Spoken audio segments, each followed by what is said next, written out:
I think the uniqueness, there are two basic elements in Halloween. One is that is it's not based on the gore and the blood this is really very essential because really the actual killing takes few seconds with gory, but the scare is that suspense. That's where the second is that Michael Myers, he's a real human. We're not making him a superhuman.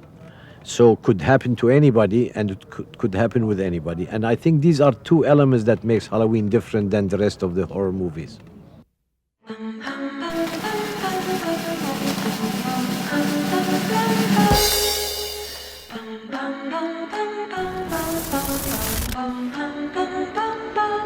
Mr. Sandman. Halloween Resurrection. Hello, Michael. This time, she's not coming back. Jamie Lee Curtis in her final Halloween performance. I'll see you in hell. The lukewarm reception of 2002's Halloween Resurrection, the 8th installment of the then 25-year-old series, led franchise shepherds Mustafa and Malik Akkad and producers at Dimension Films to reevaluate the trajectory of the increasingly complex saga. Although they rejected the idea early on, after the surprise success of 2003's crossover event Freddy vs. Jason, Dimension executives Bob and Harvey Weinstein decided to whip up their own Monster Mash gimmick by pitting two of their most lucrative properties against one another, thus manifesting the legendary but short-lived Michael vs. Pinhead, aka Halloween. A box. Not just any box. It opens doors. Yes, the Weinsteins made a serious attempt at bringing the hellbound world of the Cenobites to Haddonfield, which would have seen the Shape pursued by Pinhead and his gang of demonic sadists. Reportedly, this crossover would have revealed that a young Michael accidentally opened the hell-summoning puzzle box and became possessed by the spirit of Samhain. It means the Lord of the Dead. Which would have also explained his supernatural strength and durability. Pinhead himself, actor Doug Bradley, stated that at one point none other than Hellraiser writer and director Clive Barker was attached to pen the script, and that John Carpenter was again considering taking on the director's chair.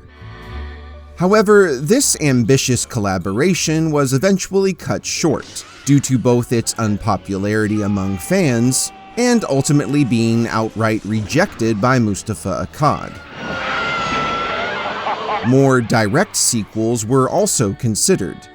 Filmmaker Josh Stolberg proposed a 9th installment that would have seen the long-awaited return of Jamie Lloyd, which he titled Halloween: Bad Blood. And another direct sequel, Halloween: Retribution, planned to reintroduce Laurie's son, John Tate, which would have ended with the character essentially becoming the new Michael Myers. Several more pitches were given, including one following Michael's escape from death row and another called Halloween: The Missing Years, which would have been set between Halloween 2 and 4, and not only saw the Shape returning to Smith's Grove Sanitarium to reminisce about his troubled childhood, but reportedly tied Halloween 3 Season of the Witch into the Myers mythology. It was also rumored that the Akkads were working on their own story, which would have featured the return of the Curse of Michael Myers villain Dr. Wynn. However, following Mustafa Akkad's tragic death in November 2005, and lower than expected box office receipts from Resurrection, Malik Akkad, now heir to his father's storied empire, chose to at last kill Michael Myers and all his baggage for good. Well, that is to say, Michael Myers as we knew him, and this time he wasn't going to need Cenobites to bring true hell back to Haddonfield. What resulted, however, is inarguably one of the most divisive films to have ever entered a franchise. One that not only dared to remake a bona fide cinematic classic, but was plagued by a nightmarish production that drove its controversial director to the brink of madness. Mr. Sandman, bring us a tree.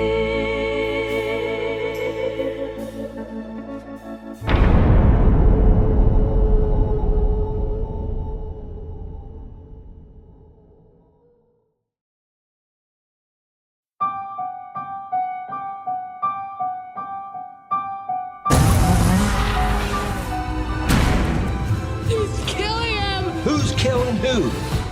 Spurred by the high-profile release of Platinum Dune's 2003 remake of the Texas Chainsaw Massacre, a flood of classic horror reimaginings stormed the box office in the early 2000s, including The Hills Have Eyes, House of Wax, Dawn of the Dead, The Amityville Horror, Black Christmas, The Fog, and many others.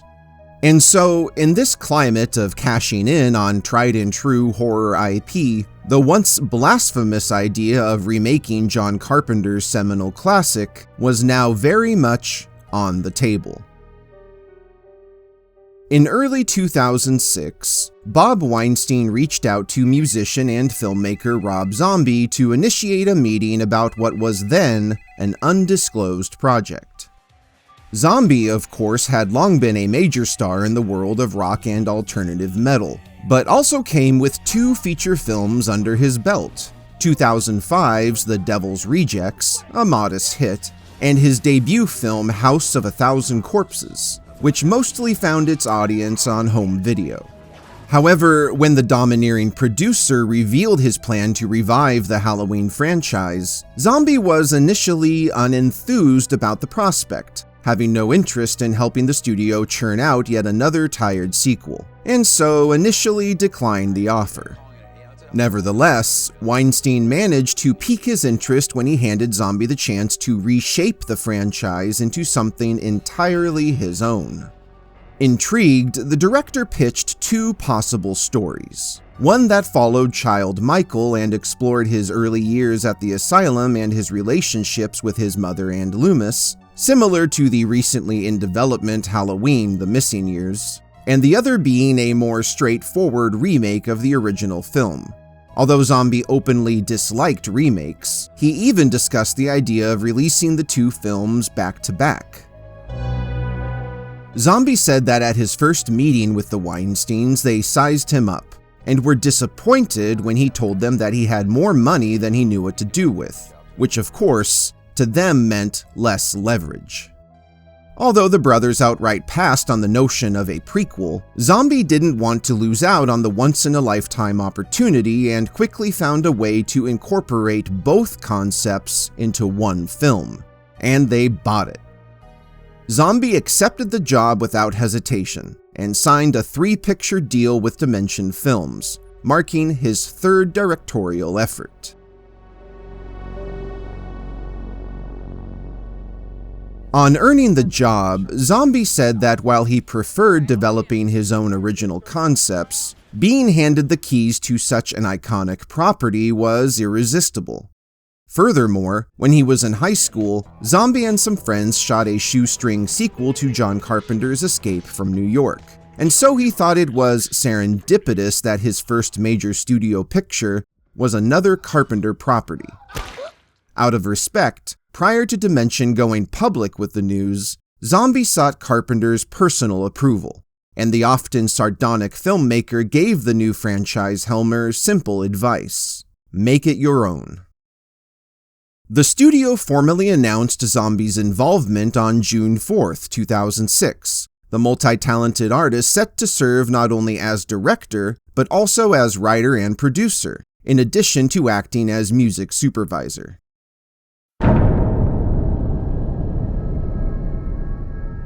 Taking Carpenter's words to heart, the filmmaker totally disregarded anything that came before him, and no doubt took inspiration from the 70s grindhouse and classic horror he grew up with. Most critically, he set out to write everyday, unrefined characters, not wanting to recycle tired stereotypes the audience just wanted to see die. In this way, Zombie felt that placing more grounded players in deadly situations would raise the stakes and generate more fear in the viewer. Although Zombie's often uncouth characterizations tend to draw the ire of those who prefer more classical portrayals, his love for what some might call riffraff stems from his own background, the artist having been raised in a family of carnies, and therefore acquired a taste for what he refers to as white trash culture and aesthetic. And so in Halloween, even his most noble characters, such as Laurie Strode, are given flaws and attitude. Earlier drafts did bear some notable differences from what ultimately ended up on screen, such as the story beginning in 1978 and later playing out in the mid-1990s, before Zombie chose to take a less defined approach. Additionally, at one point young Michael was plagued by no less than 2 schoolyard aggressors, who were later briefly conceived as a single vicious girl classmate before Wesley came to be. Furthermore, adolescent Michael was written as a much more menacing character, with his inner rage being a prominent factor in his urge to kill. However, Zombie views his scripts as nothing more than a starting point, often referring to them as just a piece of paper, and encourages improvisation from his actors. In this way, his scripts are technically not finished until photography wraps. The production of Halloween, of course, was no different, but unfortunately, an early draft leaked online, where negative buzz among die-hard fans began to boil over, and the film was met with extreme skepticism before a single frame was ever shown. By the end of this week, it would be nice to have more than one person cast, but I don't know if that's going to happen. I think that's all of a sudden going to be like an avalanche that just happens where you have nobody, then you have everybody, so. Auditions took place just 5.5 weeks before filming was scheduled to begin, and Zombie and casting director Monica Mickelson saw a seemingly endless stream of candidates from all walks of life. Undoubtedly, though, the filmmaker's biggest concern was the casting of young Michael Myers. Behind these eyes, one finds only blackness. Zombie's intention in depicting Michael's origin in graphic detail was to force the audience to project the child onto his adult self, and therefore have fear and sympathy for the character simultaneously. To contrast the seemingly supernatural shape of film's past, he hoped to portray a very real and complex killer, but also wanted to avoid too much foreshadowing of Michael's future self, and painted a picture of a believable suburban kid with an unpredictable evil beneath the surface. Hey, shitpants! When it came to the bullying Michael endures early on, Zombie said that he drew from his own painful childhood experiences, but the time he spends in the hands of Dr. Loomis at the asylum was directly inspired by an additional scene found in the television cut of the 1978 film.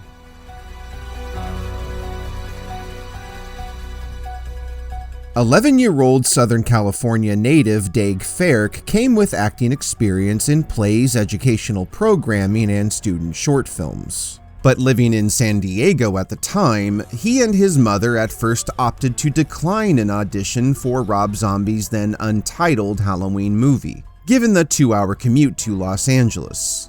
What's more, they had no idea who Rob Zombie was and thought Faerch would be vying for a part in a film about the living dead. Fortunately, other auditions opened up in the city and made the drive worth their while. See the Halloween tree? There's no such thing as a Halloween tree. Oh yes, there is. It only blooms once a year on Halloween time. You can pick candy corn and candy apples. See, I just picked these. Wow. It's right over there. I'll show you. Zombie was seeking a blonde actor and said that Faerch was the only candidate who fit the bill, and felt that the young actor had a natural creepiness and disaffection that immediately sold the idea of a dormant evil. Some weeks after testing, Faerch was notified of his casting, which was formally announced in December 2006. I don't need this fucking jacket! Fuck you, Ronnie, too! Fuck you! According to Zombie, Faerch was so amused by his character's use of foul language that he sometimes struggled to complete takes, and said that he especially looked forward to portraying Michael's first killing spree. Faerch's scenes at the sanitarium were shot over the course of several months, during which time the actor unexpectedly experienced a fortuitous growth spurt that helped sell the passage of time.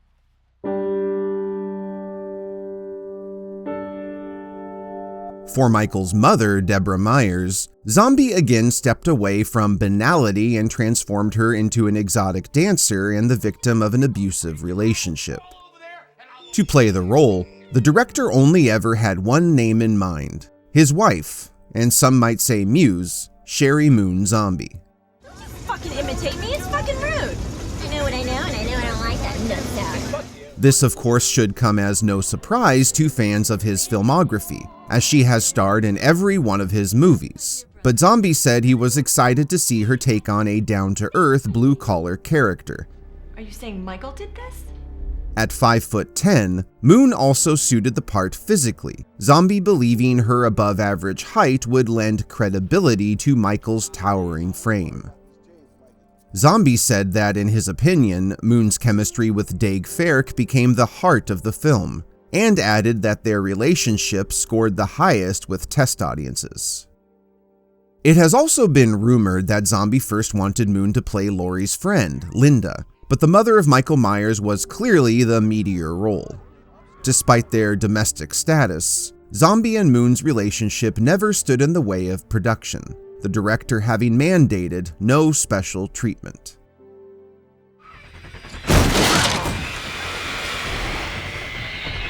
Zombie wanted an adult Michael reminiscent of the character of Chief in the 1975 Best Picture winner One Flew Over the Cuckoo's Nest. That is, a large, lumbering shadow so deceptively docile that everyone around him forgets what he is capable of. While some sources claim pro wrestler Kevin Nash was Zombie's first choice to wear the mask, and others state that Robert Allen Mewes was in the running, having already partnered with the director on House of 1000 Corpses, Zombie has claimed that retired professional wrestler Tyler Mane was his one and only choice. Although, as it turned out, he took some convincing.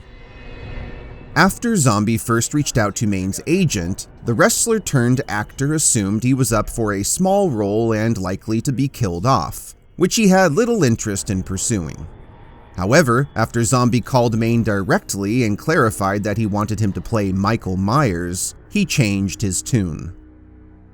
As an actor, Mane was known for having portrayed the villain Sabretooth in 2000's X-Men, and of course appeared in Zombie's The Devil's Rejects just 2 years earlier.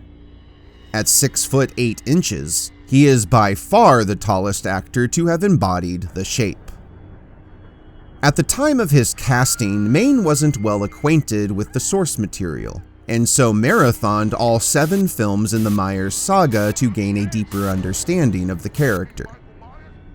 Because some of Daeg Faerch's scenes were shot first, Mane was able to watch footage of his kid counterpart in order to capture his mannerisms and create a sense of cohesion between their performances.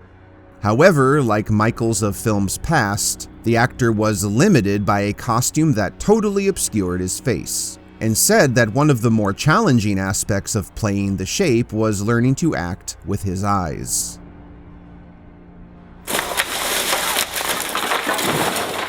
Mane also performed all but 2 of his own stunts, the shot of Michael being gunned down by Loomis in the drained pool, which Mane regretted not doing himself because he felt the performer was too small, and the shot of Michael and Laurie bursting through the Myers house balcony.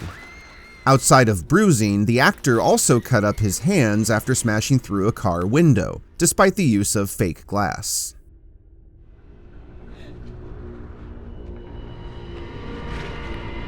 Zombie wrote and filmed a moment in which adult Michael actually speaks to Laurie, calling her by her baby nickname Boo, but ultimately decided that this was one word too far, afraid of over-humanizing the character, and felt the scene already conveyed enough of what was going on behind his eyes. Zombie primarily aimed to breathe new life into a pop culture icon he felt audiences had become too familiar with, and therefore was no longer scary, joining the ranks of Freddy, Jason, and Chucky in having become a parody of himself.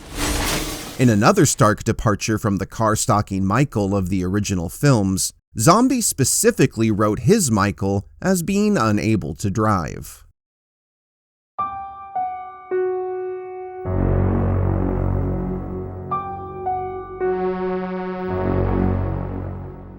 When it came to casting his final girl and Michael's long-lost sister, Laurie Strode, Zombie struggled to convey his vision of the character, and said that no one saw eye to eye on who would take over from Jamie Lee Curtis. First and foremost, he aimed to avoid the puritanical tropes of the long-established archetype, and give the character, as he put it, a little more spunk. Former child actor Scout Taylor-Compton was the first candidate tested for the role, and although Zombie was pressed to audition countless more actresses, including a young Emma Stone and Danielle Panabaker, he eventually circled back around, and felt Taylor-Compton had a genuine quality that read like a real teenager. Because she was. In fact, at 17 years old, she was by far the youngest of the film's core friend group, although she turned 18 midway through filming. Oh yeah, oh! Taylor-Compton's casting came at the 12th hour, making her one of the last of the main players to join the production.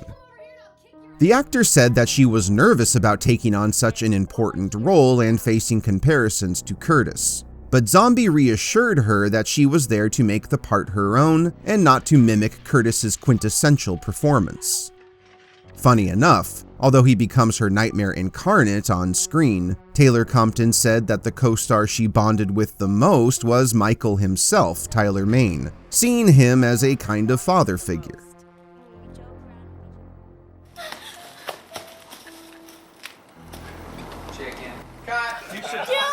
Unlike Mane, Taylor-Compton did not perform many of her more daring feats, and in fact, her stunt double would be seriously injured while filming the shot of Laurie and Michael plowing through the railing of the Myers house balcony, resulting in the shutdown of production for the night and an incomplete shot. Medic, please. Medic.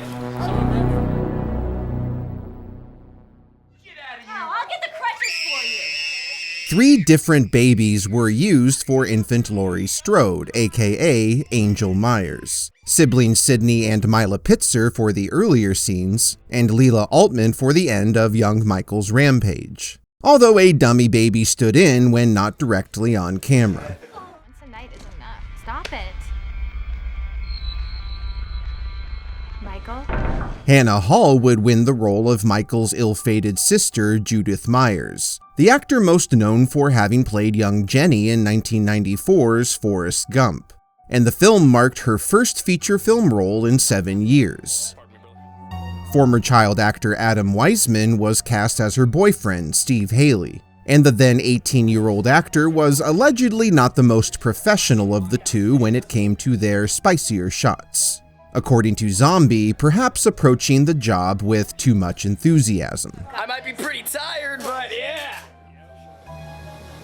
It's been about 20 years since I've been in the makeup trailer for a Halloween movie. Yeah, you're back. I'm back, baby. Danielle Harris said that what drew her to the part of Annie Brackett was both wanting to make a return to the franchise and work with Rob Zombie. At one point, the director supposedly had even considered her for his Laurie Strode. Of course, Harris had played Laurie's daughter, Jamie Lloyd, in Halloween 5 and 6, making her the only cast member to have starred in previous series entries. Although she was not contacted by Zombie or the studio for the role, but rather caught word of the production at a horror fan convention and, in fact, had to fight to secure an audition. Give any more thought to my proposal. Outside of Harris, though, Zombie never considered having any original cast members appear, feeling it would signal to the audience that he wasn't taking his own film seriously. This isn't a man. According to the actor, she ultimately won the role because she agreed to perform Annie's run-in with Michael completely topless. Concerning her on-screen nudity, Harris stated that it was actually to her advantage in terms of both playing the character and for her career, feeling that being nude in front of cast and crew not only gave her the vulnerability she needed for Annie in that moment, but also saw it as a transition from being a child performer to being a serious adult actor, saying in no uncertain terms that, quote, all of the sudden little Jamie Lloyd had boobs, so I was no longer Jamie Lloyd.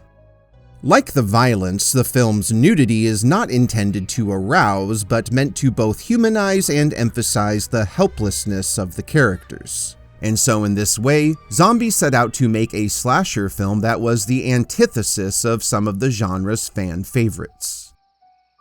Although she appears much younger, Harris was actually 29 years old at the time of casting, the same age Nancy Loomis was when she first took on the role.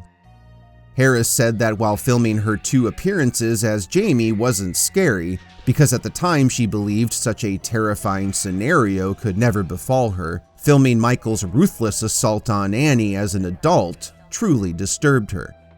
As a silver lining, she and Scout Taylor-Compton formed a real-life friendship that carries on to this day.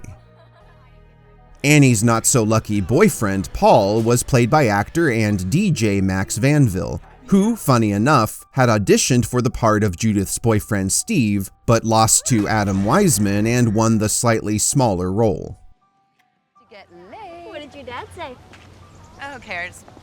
I'll just give him the little sweetie pants princess suck-up routine. Rounding out our trio of friends is Christina Klebe as Linda Vanderklok, a character originally written and shot to be more mean-spirited, a bit of a spoiled brat. But Zombie ultimately pulled back on this in the editing to make sure the audience wouldn't be rooting for her death. That's cute. Regarding this, Klebe said that shooting her strangulation was so intense that it felt like a real near-death experience. And like Danielle Harris, her willingness to appear fully nude was a major factor in her casting. Although she was uncomfortable with the prospect, Klebe accepted the role out of desperation, but still found being nude in front of cast and crew extremely difficult. Klebe happened to already be friends with actor Nick Manel, who plays her boyfriend Bob Sims, which, according to the actors, made their lovemaking scene easier to pull off. A little warning would be nice. Manel was cast partly due to his height, standing at 6'4". Zombie having sought out an actor who Michael could believably disguise himself as without violating the audience's suspension of disbelief. Furthermore, in an attempt to lend even more authenticity to the character, Zombie loaned his actual high school jacket to Manel.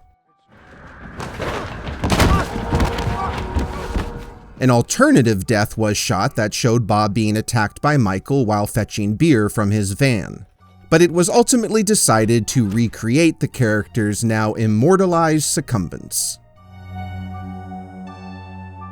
Mikey's upset. Tough he is. Ball liquor. Daryl Sabara was arguably the most established member of the younger cast, winning the part of Michael's fiendish childhood bully Wesley Rhodes. His scenes at Haddonfield Elementary were tricky to shoot due to the immense popularity of Robert Rodriguez's Spy Kids films, in which he co-starred, and the actor was frequently mobbed in between takes by students clamoring for his autograph. However, Wesley could not be further from the lovable Junie Cortez, and the actor found it difficult to assault Daeg Faerch while having befriended him off camera. I won't be scared. He won't scratch you. Touch it. Touch it! Although he had auditioned to play Little Michael, Skylar Gisondo would be awarded the role of Little Tommy Doyle, and Zombie said that the then 10-year-old actor was like a computer and could remember any line he was fed. Unfortunately, some of those lines often got the production in trouble with his parents. I'm right here. Jenny Gregg Stewart's impressive scream won her the part of Lindsay Wallace. Funny enough, one of her best moments required no acting whatsoever. Stewart had not yet seen Tyler Mane in full costume prior to him bursting through the front door in the third act, and so her reflexive scream of terror was quite genuine.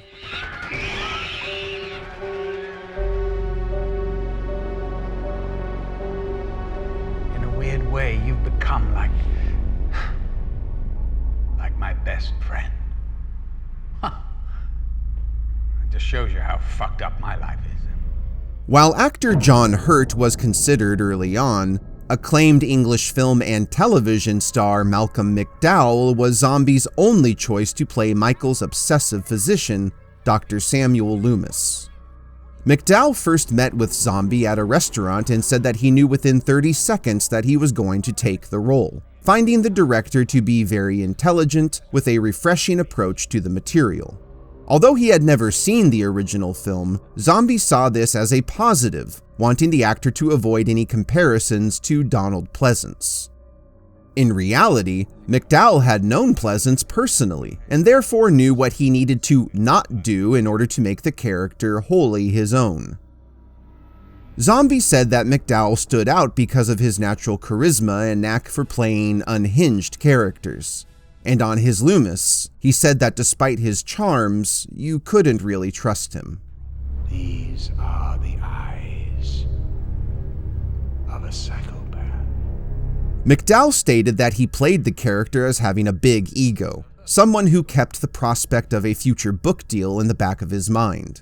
And Loomis is no doubt a much more sinister character in Zombie's reimagining, leaving the viewer wondering if perhaps the doctor is more psychotic than the patient. On the contrary, McDowell was a riot on set and often disrupted takes due to his quick wit and spur-of-the-moment pranks. Unbeknownst to him, both Danielle Harris and Scout Taylor-Compton admitted to having a workplace crush on the star. He knows this. You know this, Malcolm. He's adorable. You remember nothing about getting a knife? I didn't do that. Oh, okay. Much of the dialogue between Loomis and young Michael was improvised, and at one point, Daeg Faerch fell so deep into character that he nearly gave himself a panic attack, which genuinely unnerved his much more experienced co-star. McDowell was again genuinely startled while filming the shot showing Michael smashing through the car window in the climax, with his real reaction left in the movie. The actor was again caught off guard when Zombie instructed Maine to grab him by the face when he wasn't prepared. What's more, McDowell was struck by a shell casing when filming an unused scene depicting Sheriff Brackett firing on Michael. Regardless of some rough shooting days, McDowell said that Zombie was one of the greatest directors he had ever worked with. That's going to make a big difference. For the remaining adult cast, Zombie set his sights on bringing in truly legendary talent. Nice furry hat, Mr. Brackett. Thank you.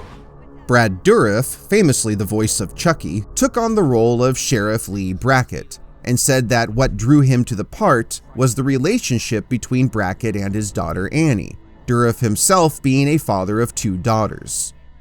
He was also excited about the prospect of acting alongside Malcolm McDowell, one of his all-time favorite actors, but was so nervous that he consequently flubbed several of his lines when sharing scenes with the star. Dourif was also enticed by the idea of playing a good guy, a rare occurrence in his filmography. At the time of filming, Dourif said he was unsure whether or not he was going to watch the movie, feeling certain scenes would be more than he could handle. Annie. Aw, how cute. Please help me with this stupid thing. Okay. Zombie cast Scream Queen Dee Wallace as Laurie's mom, Cynthia Strode, not only because he was a longtime fan, but because he felt she brought an immediate likability and sympathetic nature to her roles, and wanted to shock the audience by killing her off in horrendous fashion. Like most of her co-stars, Wallace said she accepted the part because she wanted to work with Rob Zombie.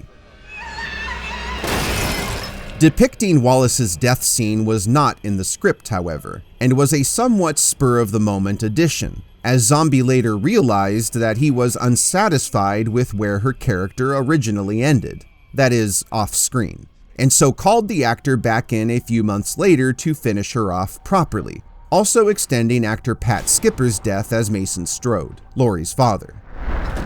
Wallace was reportedly sick with cold-like symptoms throughout shooting, and her voice degenerated over the course of production, and said that of all the horror films she had appeared in, this was by far the most fake blood she ever endured.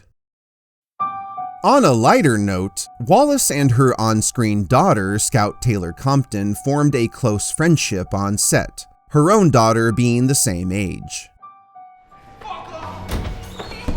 What the hell is going on here?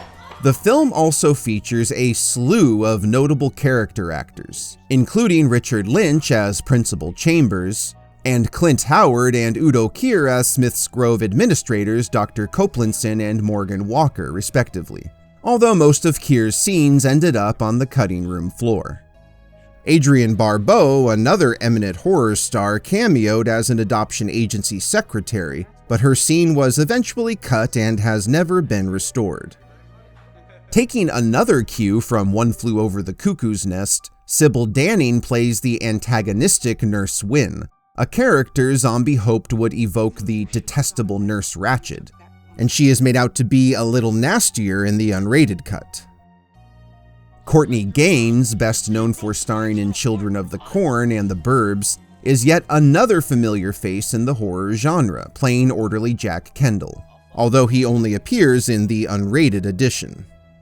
In an unlikely bit of casting, the Monkees drummer Mickey Dolenz pops up as the gun store clerk who sells a handgun to Loomis. Want to blow its fucking head off. This is what you want. Unbeknownst to the production, Dolenz happened to be a walking encyclopedia when it came to firearms, and therefore improvised most of his dialogue. The Devil's Rejects. Zombie also brought over much of the remaining cast of The Devil's Rejects. From conception, veteran actor William Forsythe was his pick for Deborah's abusive, trash-talking live-in boyfriend, Ronnie White. Zombie wanted the tumultuous chemistry between he and Sheri Moon Zombie to be present from the outset, and of course she had already shared the screen with Forsythe in Rejects. However, because the actor damaged his leg in a motorcycle accident just before filming commenced, the character was rewritten to also be recovering from an unspecified incident, and Forsythe wore a fake arm brace in addition to his very real leg cast. His greasy wig did not fit, however, and its tailoring had to be improvised on his first day of shooting. While sideburns were originally intended to be glued to the actor's face, Forsythe refused to wear them.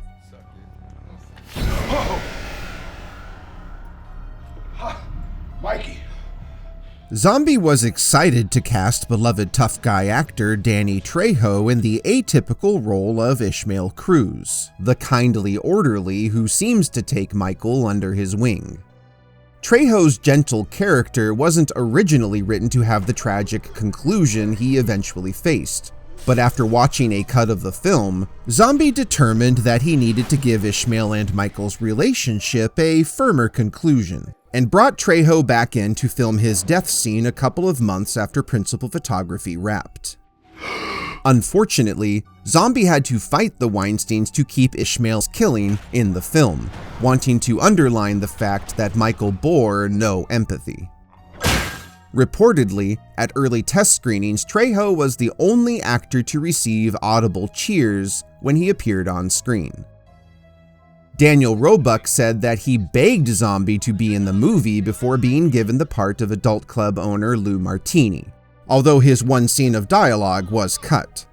Fortunately, he gets a little more to do in the sequel. Come on, it's finally on.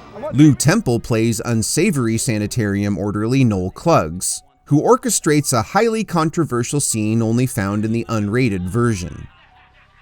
Genre regular Bill Moseley was a late addition when cast as soon-to-be-dead Smith's Grove security officer Zach Z-Man Garrett.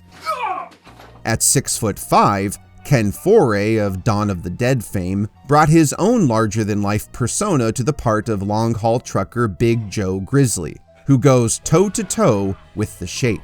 I'm Joe Grizzly, bitch. Zombie had difficulty finding a part for Sid Haig, however, a mainstay in his filmography, and his appearance as cemetery groundskeeper Chester Chesterfield was also a late addition to the film. A scene was shot showing another caretaker discovering Michael stealing Judith's headstone and being mercilessly dispatched, but this was later cut.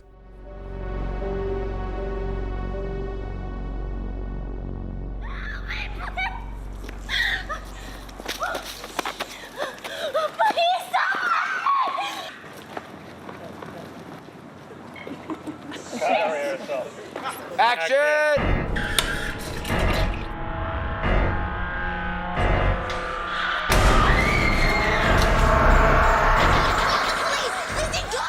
With the budget set at a modest $15 million, principal photography kicked off on January 29, 2007, filming in the same neighborhood as the original production, South Pasadena, California, which again doubled for the Midwest, and the production revisited many familiar backdrops. This, of course, also came with the same challenges experienced on the original production, including having to frame out the numerous palm trees dotting the skyline, and at times even going as far as to wrap their trunks in fake shrubbery. Regardless of their efforts, some of these distinctly LA County trees still made it to the screen. Furthermore, silk fall leaves had to be spread naturally across the ground, continuously laid down and then raked up to be moved to a new location, in addition to seasonal vegetation being added to the local trees, and at times whole trees being transplanted to the set. Frustratingly, some locals didn't like the idea of a film crew in their neighborhood and refused to allow leaves on their property. And in a particularly hostile act, one night someone even hurled rocks at the set. Well, I think we're going to definitely paint out this mauve color. Is that an issue in this one? No, it's going to be an issue. Production designer Anthony Tremblay, who had worked with Zombie on The Devil's Rejects, was tasked with bringing a twisted authenticity to the world of Michael Myers. However, when it came to set design, Zombie was a harsh critic and didn't hesitate to demand sweeping overhauls to completed sections without notice, and held each department to the highest standard of griminess. For the Myers house interiors, multiple locations were used to paint a picture of a broken, disorderly household. And in the case of the Myers family kitchen, a local Pasadena man's messy abode was presented exactly as they found it. Later, a large dilapidated house was modified to depict Michael's home as a decrepit relic of the past. For example, the shot of Judith stumbling down the hallway post-stabbing required an entire fake wall to be added in order to tighten the space. And the basement was used similarly, but again was so large that they had to build up the floor and add walls. This location was also used to house the Strode family living room, although certain shots were later captured on a soundstage. Haddonfield Elementary interiors were shot at Elliott Middle School in Altadena, the production forced to film while students were in class and pause each time the bell rang. Exteriors of the school were shot at the South Pasadena District Administrative Building. The South Pasadena Library, directly across the street, later stood in for the exterior of Haddonfield High. The interior of the library also housed the truck stop restroom set where Michael brawls with Big Joe Grizzly. Ken Foray wanted the character to go head-to-head with the Shape and give him a run for his money, and he and star Tyler Mane pulled no punches in delivering just that. Despite the set being constructed using authentic metal materials, it was all but demolished by the mammoth-sized actors slamming up against it without mercy, and by the time they got the shot, both men were badly bruised and Foray had blown out his knee. Tough fight. Big Joe's line, We got here. Failure to communicate. borrowed from Cool Hand Luke, was removed from the theatrical cut, but after Foray complained to Zombie, his delivery was restored for the unrated edition. Foray also had difficulty playing dead, and so CGI was employed to disguise his obvious breathing and stop his eyes from blinking. The U.S. Veteran Hospital in North Hills stood in for Smith's Grove Sanitarium, although Michael's mask-covered cell was built on a soundstage. Much like the leaves seen on the streets of Haddonfield, mounds of cellulose had to be shipped in to act as snow for the shots of the sanitarium in winter. Castaic, California's Country Girl Saloon, at the time an active pool hall, was extensively redressed to become the Rabbit in Red strip club, and sat across the way from the truck wash where Big Joe meets his end. Sheri Moon Zombie said that Deborah Myers' exotic dance was one of her most difficult scenes to shoot.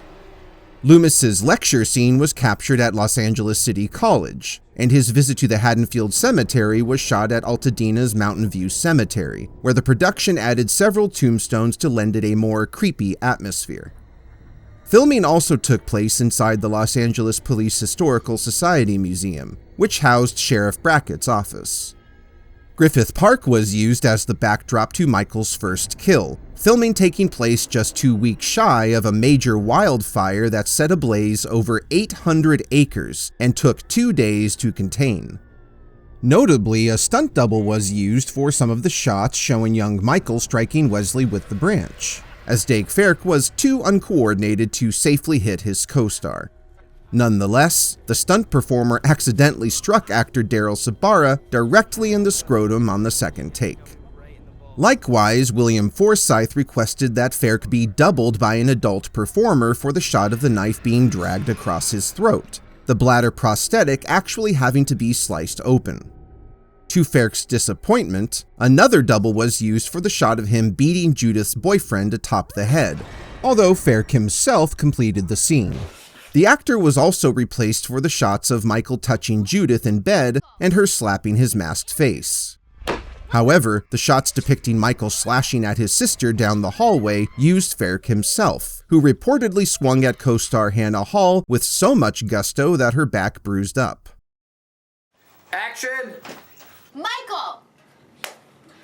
For budgetary purposes, Zombie went to great lengths to ensure each shot only required a few takes, including minutely storyboarding the entire film, holding an all-cast table read, and extensive camera tests.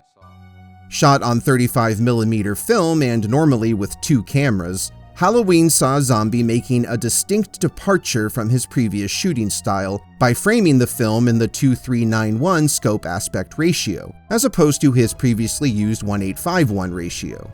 More so, Zombie and director of photography Phil Parmet, another carryover from Devil's Rejects, wanted to separate the visual palette from John Carpenter's distinctive slow burn style, and took inspiration from films like 21 Grams and The Constant Gardener. The result is intentionally very raw and unpolished, something more akin to a documentary, with tight close-ups used to maximize intensity.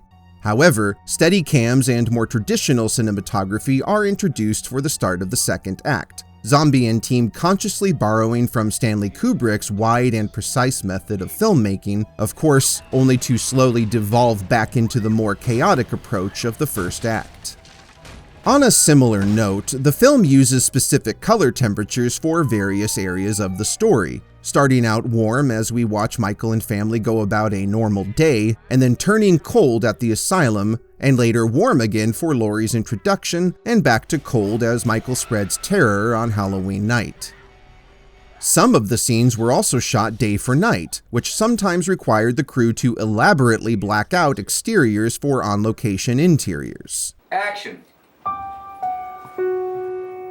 Zombie and costume designer Mary E. McLeod worked to make the setting of the first act somewhat nebulous, and in this same vein, he wanted the present-day scenes to include as many classical elements as possible in order to not date it as 2006. Overall, the film follows in the footsteps of his other works in its evocation of 70s and 80s culture. As with all aspects of the production, Zombie mandated that realism and tangibility be prioritized above all else, and reshaping Michael's unmistakable mask was no different. Zombie set out to give the mask more significance beyond a costume store theft by making it integral to his killer's psyche. Although one can easily surmise the psychological mechanisms that led Michael to don masks in the original film, it is notable that this is the only Halloween entry to provide a meaningful backstory to his pale-faced disguise.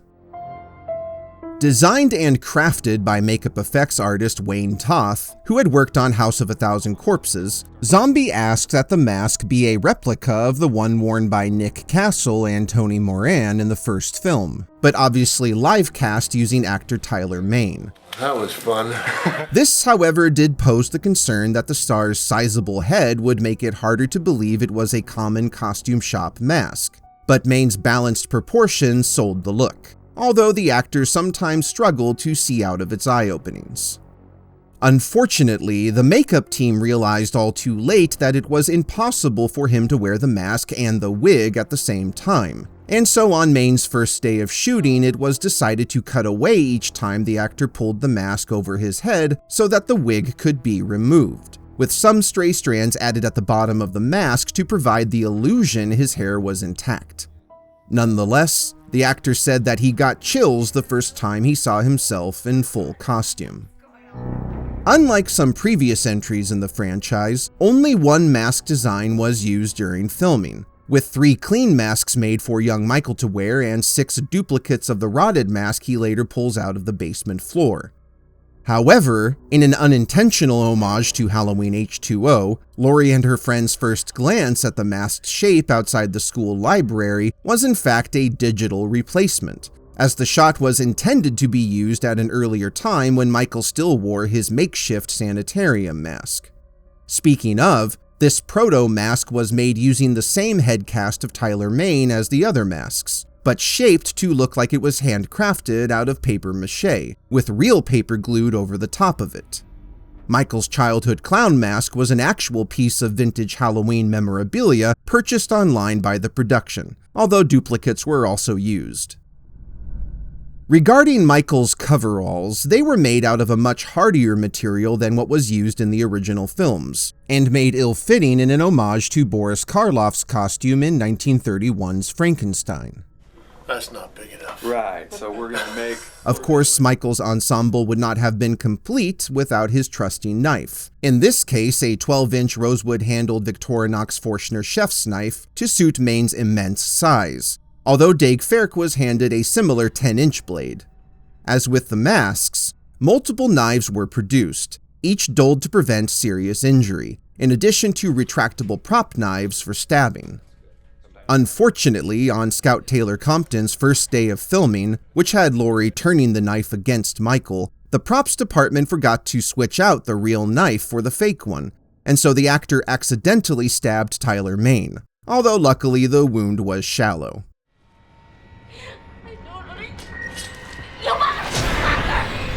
When it came to simulating the film's substantial serving of bloody violence, Zombie wanted to stay away from the elaborate and cartoonish kills popularized by slasher cinema, and keep the film's more grisly moments grounded and gritty.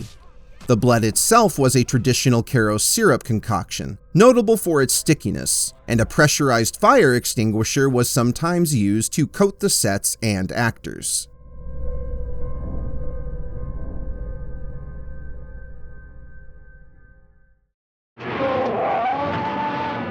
Fun fact, the production licensed the same films seen on television sets in the Carpenter classic, such as The Thing from Another World and Forbidden Planet. Additionally, 1959's House on Haunted Hill can be spotted, and earlier on, the 1932 classic White Zombie is seen playing, which of course is the namesake of Zombie's seminal heavy metal band, but wound up in the film strictly for budgetary reasons, due to its public domain status.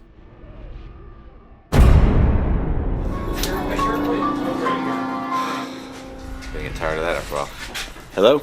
Although Zombie's longtime producer Andy Gould was present on set and the production saw regular visits from Malik Akkad, the director never seemed to gain the full trust of Bob and Harvey Weinstein. From the start, Zombie received a barrage of daily phone calls and seemingly endless notes from the obsessive brothers, ranging from stringent day-to-day instructions to bizarre, unusable ideas, such as Harvey's mid-shoot suggestion that Michael inexplicably don a necklace of severed ears. To circumvent these intrusions, the director resorted to manipulating the fussy producers, primarily by remaining one day ahead of schedule, and at times simply ignoring them and throwing their heap of notes into the trash. Regardless, the distasteful producers refused to relinquish even an ounce of leniency to their director. More so, the Weinsteins were verbally abusive toward Zombie, screaming orders and making wild demands at every turn, yet rarely present for any of the actual filmmaking. When they were around, however, the brothers managed to unleash chaos on set, carrying the attitude that no one else was capable of making the movie but them, insulting and upsetting cast and crew, and just as often breaking out into violent arguments with one another. Zombie said, "By the end of it, I was like insane. It was like being in Crazy World." That is a wrap on Halloween. Principal photography concluded on March 22, 2007, totaling 38 days of shooting, and just 2 weeks later, on April 6th, the first theatrical trailer made its debut, attached to Robert Rodriguez and Quentin Tarantino's Grindhouse, giving audiences their first look at a radically different Halloween. Not long after, in early June, the film was shown to test audiences for the first time. Unfortunately for Zombie, the rough cut tested poorly, with viewers especially underwhelmed by the climax, which originally showed Sheriff Brackett opening fire on Michael. Therefore, with very little money left, Zombie and crew reluctantly returned to Pasadena in late June for 6 days of reshoots. By this point, Zombie said he was getting about 2 hours of sleep a week. It'll be good. The sooner we break, the sooner I go home and write that scene that you're supposed to shoot.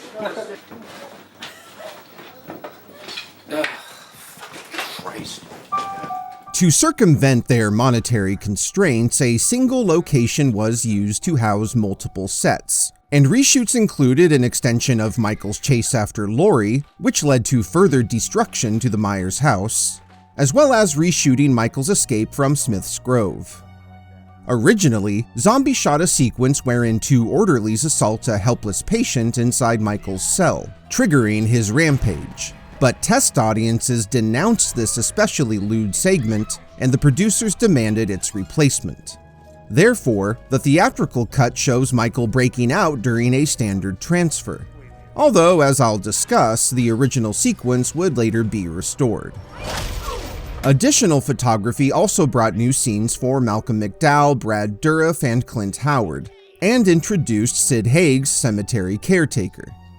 Mostly though, the film's ending was significantly altered, giving more screen time to Dr. Loomis, including his crushing run-in with Michael, and replacing a scene wherein Michael has a momentary change of heart and lets go of Laurie, only to be shot up by Haddonfield PD.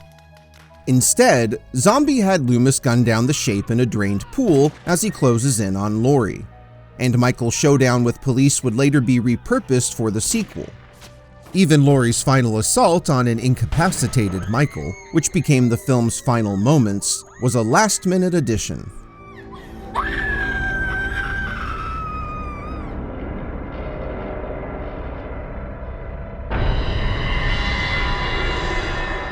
Although used sparingly, John Carpenter's beloved music is present where appropriate, and Zombie and composer Tyler Bates chose to embrace a more atmospheric synth sound alongside typical horror movie stings.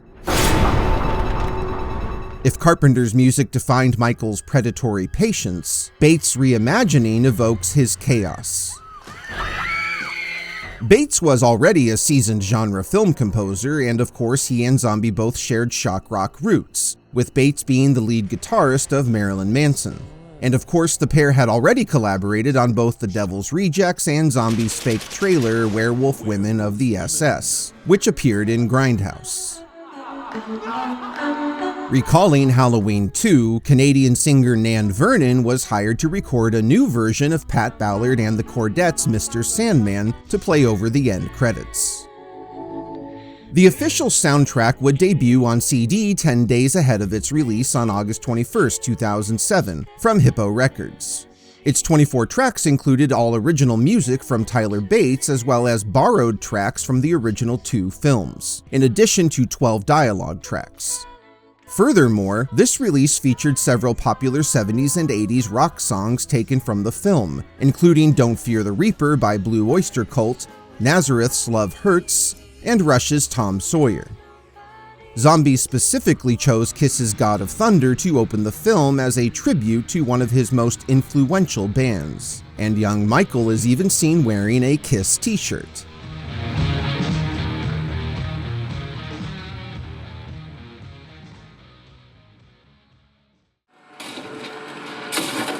Editor Glenn Garland was another member of the Devil's Rejects crew brought to Halloween, and was at Zombie's side all throughout filming, taking notes and editing dailies for review. The original assembly cut sent to test audiences told the entire story mostly from Michael's point of view, carrying on from the first act, and therefore giving us less time with Laurie and her friends, and more time of the shape stalking the streets of Haddonfield. This version also featured some alternative music tracks, such as the song Monster Mash being played at the opening, as well as films playing on the TV that were later replaced, such as 1931's Dracula standing in for The Thing from Another World. Even the title reveal happens at a different point, appearing over a freeze frame of young Michael running down a school hallway. According to Zombie, after viewing a cut of the film for the first time, Harvey Weinstein called him up and said, quote, "I hate every single fucking frame of this movie." Weinstein then demanded that Zombie fire Garland and rework the picture. Reportedly, the producers deployed an unnamed Academy Award-nominated editor to restructure the film, but Zombie had no use for them, and Garland's short-lived replacement more or less loitered in the office and ultimately contributed nothing. Fortunately, Glenn Garland would be the only editor credited on the film. Once locked, the theatrical version came in at 111 minutes, making it the longest entry in the series at that time. Of course, certain international territories would significantly sanitize the film, most egregiously in Brazil, where a whopping 26 minutes were trimmed out. While the 1978 classic opened just ahead of Halloween weekend, producers were nervous about being in direct competition with 2007's Saw 4, which came at the peak of that franchise's success. And therefore, the film was set to open wide in the US 2 months earlier on August 31st, 2007. However, Zombie was dealt yet another blow when just a few days before its release, the assembly cut found its way online via torrenting sites, a fate that Eli Roth's Hostel Part 2 suffered just a couple of months earlier. While Zombie stressed that this version bore little resemblance to the final film, there was still concern among the producers that this breach would negatively impact its box office performance. Zombie said he was again contacted by a panicked Harvey Weinstein the morning of the film's release, the brothers declaring it a disaster before cinemas had even opened their doors. Later that day, they would call him back and hail its success.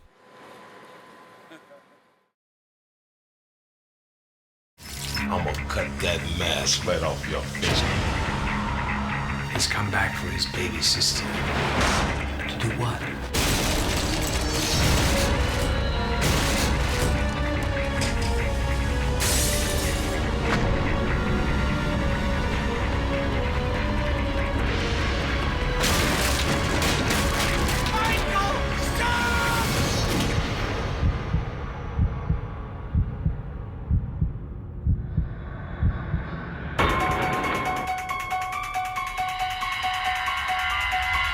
How was working on the movie? Oh, it was great. It's fantastic.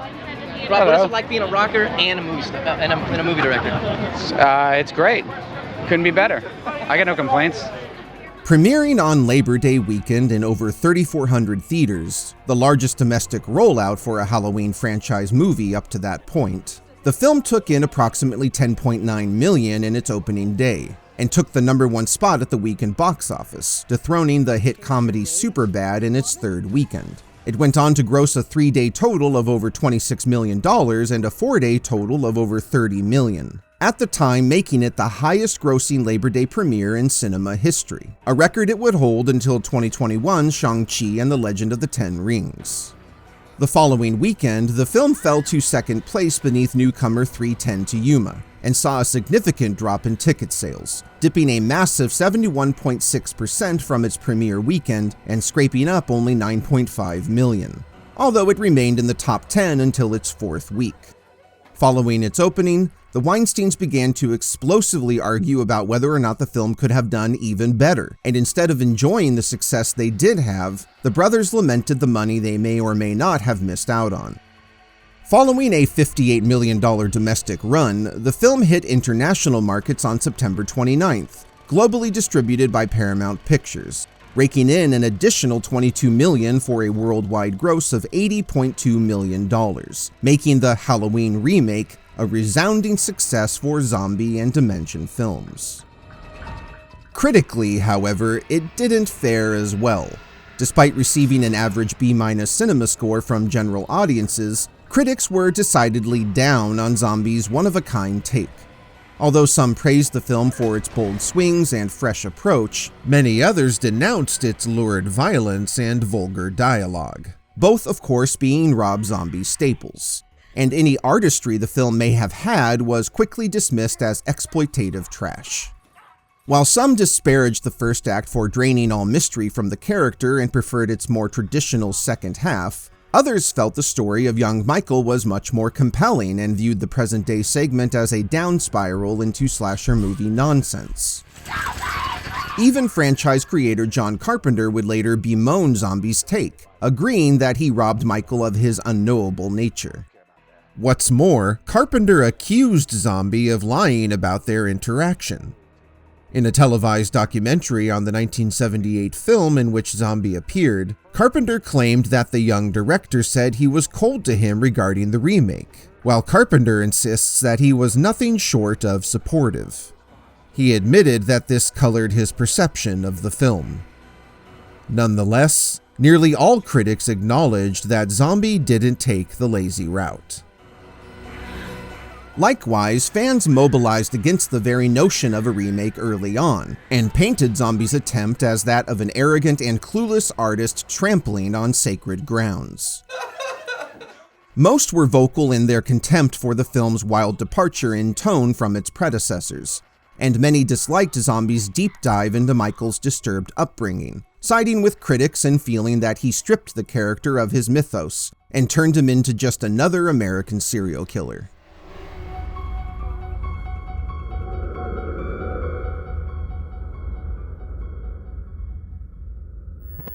Been told these are the eyes of a psychopath.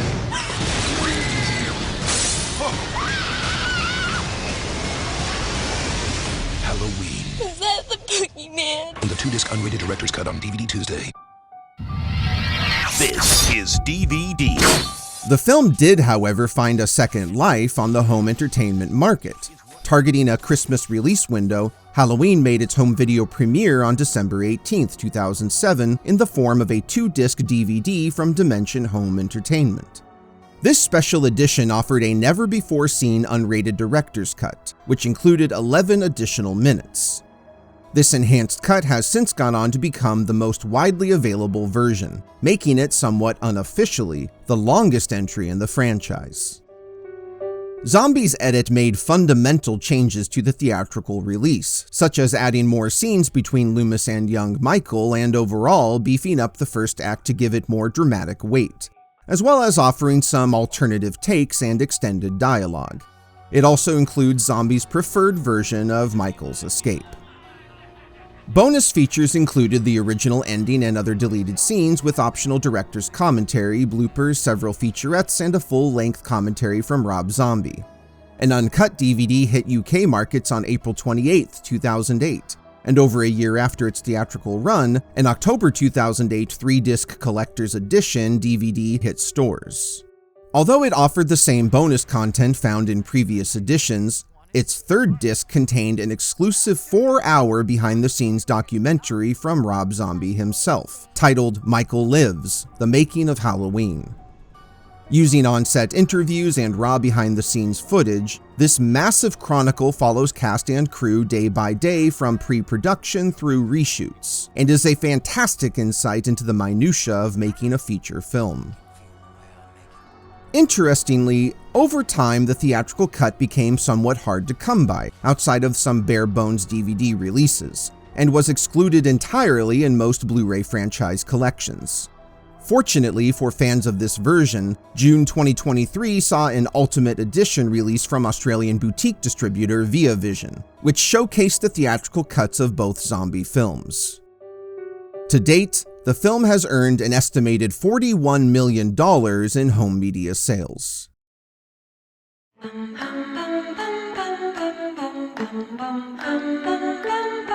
Sadly, time has not been much kinder to Rob Zombie's Halloween. Today, the film holds an abysmal 28% critical rating and a 59% audience rating on review aggregate Rotten Tomatoes. And unlike some other hidden gems that have since been re-evaluated, it seems that many fans and moviegoers have only further soured on Zombie's unpleasant reimagining. All that being said, it certainly has its advocates, myself being one of them, and I believe that it in fact may one day find itself holding cult classic status. Could this be a franchise? Are you talking about doing another in a series? I'm not talking about it. I mean, I wanted to do the one film with a beginning, a middle, and an end, and then be done with it. What about you? Would you do another one? I have signed on for another one because I was under the belief that Rob was doing another one. Oh. So we're going to have... Although at the time the director made it quite clear that he never intended to continue his foray into Haddonfield, his 3-film contract said otherwise. What's more, Tyler Mane had already signed a 2-picture deal and was under the assumption that Zombie would be returning, and as it turned out, so were the producers. While Zombie said that making Halloween was an overall miserable experience, the Weinsteins nonetheless came calling for a follow-up, promising the trepidatious director that this time he would be fully freed to truly put his stamp on the lore. And so, it is perhaps a cruel twist of fate that making his Halloween 2 would turn out to be a much more challenging endeavor. Don't have nobody to call my own. Please turn on your magic beam. Mr. Sandman, bring me a dream. Bum, bum, bum, bum, bum, bum, bum, bum, bum, bum, bum, bum, bum, bum, bum, bum, bum. Mr. Sandman, bring us a dream. Give up a pen.